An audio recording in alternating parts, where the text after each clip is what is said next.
السلام علیکم ناظرین، آج ایک اور بہت خوبصورت ویڈیو لے کر آپ کی خدمت میں حاضر ہیں۔ الستو بربکم، کیا میں تمہارا رب نہیں ہوں؟ ناظرین، یہ وہ لفظ ہے جو ہم اکثر اوقات سنتے ہیں۔ یہ لفظ ہمارے آنکھوں کے سامنے تب آتا ہے جب ہم دنیا سے مایوس ہو جاتے ہیں، تو ہمارا رب فرماتا ہے کہ کیا میں تمہارا رب نہیں ہوں؟ آج ہم آپ کو اس لفظ سے ملتی جلتی کچھ تفصیلات بتائیں گے، اس لفظ کی طاقت بتائیں گے، اس لفظ کا اصل مطلب بتائیں گے۔ تو کیا انسان کے اندر پلنے والی بیزاری اسے اس جانب نہیں بلاتی کہ اس کے قول و قرار میں تضاد ہے؟ کیا یہ بے چینی اسے پکار پکار کر یہ نہیں کہتی کہ تم اپنی گواہی بھول گئے ہو، تم آج سکون کی راہ کی تلاش میں ہو؟ ناظرین کرام، اللہ رب العزت سے کیسی محبت ہونے لگتی ہے جب یہ سمجھ میں آتا ہے کہ اس نے تو پیدائش سے قبل ہی اپنے رب ہونے کا عہد بنی آدم سے کر رکھا ہے۔ اور اے محبوب، یاد کرو جب تمہارے رب نے اولاد آدم کی پشت سے ایک نسل نکالی اور انہیں خود پر گواہ کیا، کیا میں تمہارا رب نہیں؟ سب بولے کیوں نہیں، ہم گواہ ہوئے کہ کہیں قیامت کے دن کہو ہمیں اس کی خبر نہ تھی۔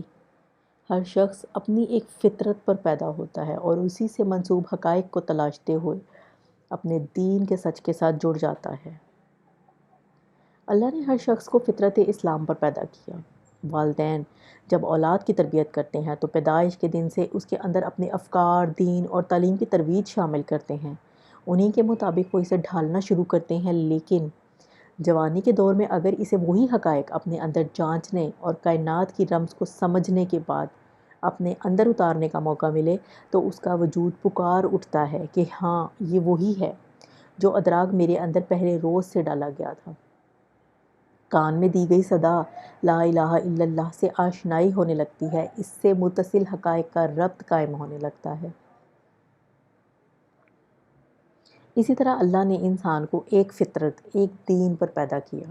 یاد کرو، تم خلیے کے 1000ویں حصے کے برابر تھے، اور جب تم سے پوچھا گیا کہ کیا میں تمہارا رب نہیں، تو تم سبھی پکارے کیوں نہیں، ہم گواہ ہوئے۔ تو دیکھو، اپنے گواہ تم خود ہوئے، تمہاری گواہی تمہارے اندر ہی موجود ہے۔ کیا تم نے اسے جانچا، پہچانا، تلاش کرنے کی کوشش کی؟ اور یہی فطرت انسانی پر جب اللہ کے بھیجے ہوئے پیغمبر نے ایک اللہ کی جانب بلایا تو انسان کی فطرت نے وجود سے متصل گواہی کو پا لیا، اسے ڈھونڈ لیا، اور وہ کالو بلا کی شہادت کو پہچان کر دنیا میں اس روز کی گواہی سے جڑ گیا۔ اس نے پیغمبر کے احکامات کو مان کر زبان و دل سے اقرار کر لیا، ایمان و تقویٰ کے درجے پر فائز ہو گیا کہ ہاں، یہی تو ہے میری اپنی دی ہوئی شہادت جس کا اقرار مجھے آج کرنے کا موقع ملا ہے۔ تو کیا انسان کے اندر پلنے والی بیزاری اسے اس جانب نہیں بلاتی کہ اس کی قول و قرار میں تضاد ہے؟ کیا یہ بے چینی اسے پکار پکار کر یہ نہیں کہتی کہ تم اپنی گواہی بھول گئے، تم آج سکون کی راہ کی تلاش میں ہو، اور آج تم اپنی فطرت کی گواہی سے اپنا قول و فعل ملانے کے فرق کو مٹانے کے لیے بے تاب ہوئے پھرتے ہو؟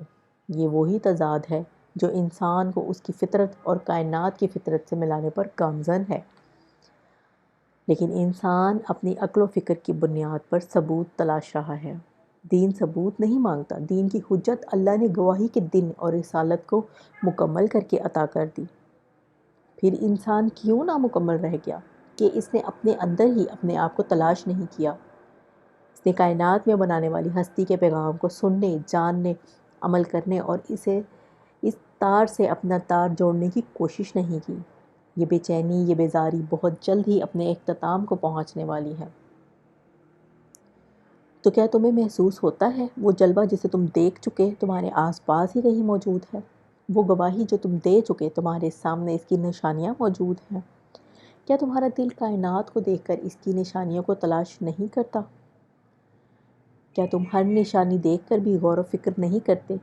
کیا تم جاننے کی چاہ نہیں کہ کائنات کا ہر جز کس کے آگے جھکا ہوا ہے، کس کے سامنے سجدہ ریز ہے؟ کائنات کا عظیم ترین نظام کس کے ہاتھ میں ہے؟ جب دنیا اور کائنات کی وسعتوں میں تمہیں اس کا کوئی ایک اشارہ ملتا ہے تو روح کیسے کھل اٹھتی ہے، کیسے گواہی سے شہادت کا اقرار ملتا ہے۔ ہاں یہی تو ہے میرا اللہ، کیسے انسان کے وجود میں سکون کی لہر اور شکر گزاری کا احساس پھیل جاتا ہے۔ تو سوچو، کیا اللہ کو تمہاری گواہی کی ضرورت ہے؟ وہ تو بہت بلند عظیم تر ہے۔ یہ گواہی تمہارے ہی لیے ہے تاکہ تم جان سکو ہر شے کا مالک اللہ ہے۔ قیامت تک یہ حجت تمام ہو چکی کہ انسان اس روز نہ کہہ سکے گا کہ میں نے تو کوئی اقرار نہ کیا تھا۔ جان لو اللہ کے ساتھ عہد کر چکے ہو، اور چین اور سکون اسی میں پنہاں ہے کہ یہ عہد وفا کر دو، عہد کو مکمل کر لو، اس کی رضا سے اپنی رضا جوڑ لو، اس کو اسی سے مانگ کر پا لو۔ ناظرین، آج اس کے حکم پر لبیک کہنے کا مقام ہے۔ یہ بے چینی کا تضاد ختم ہوگا جب تم اپنی فطرت اور وجود کو ایک پیرائے ملا کر یکسوئی اختیار کر لو گے، اور اس روز جب وعدے کی مدت پوری ہوگی تم کہہ نہ سکو گے کہ مجھے کچھ خبر نہ تھی، جبکہ اللہ تم تک پیغام پہنچا کر تم پر احسان کر چکا ہے کہ کہیں تم شکر گزار بنو۔ اللہ کے احساس کے بنا کوئی احساس مکمل نہیں ہوتا، اور اللہ کی گواہی کے بنا کوئی گواہی مکمل نہیں ہوتی۔ یوم الست بھی اللہ کے رنگوں میں سے ایک رنگ ہے کہ اس کا ادراک اور اقرار جب تک تمہارے اندر اتر جائے گا تو سر سے پاؤں تک، اور یوم الست سے یوم آخر تک صرف اللہ کے ہو کے رہ جاؤ گے۔ بس گواہی تو تمہارے مان لینے میں ہے۔ جی تو ناظرین، ایک بہت خوبصورت بات کے ساتھ، ایک بہت خوبصورت پیغام کے ساتھ ہم نے آپ کو یوم الست یعنی الست بربکم اس کی مکمل تفصیلات بتائیں۔ تو ناظرین، امید کرتے ہیں آپ کو یہ خوبصورت باتیں اچھی لگی ہوں گی۔ آپ ہماری بتائی ہوئی خوبصورت باتوں سے، ان تفصیلات سے بہت کچھ سیکھتے ہوں گے، آپ کو بہت کچھ سیکھنے کا موقع ملتا ہوگا۔ ناظرین، ہم جو بھی باتیں آپ تک پہنچاتے ہیں وہ قرآن و حدیث کی روشنی میں اور علماء کرام کی کتب کی روشنی میں آپ تک پہنچاتے ہیں۔ پھر بھی اگر ہمارا پیغام آپ تک پہنچنے میں ہم سے لفظوں کی غلطی ہو جائے تو آپ کو اصلاح بالتہذیب کا حق حاصل ہے۔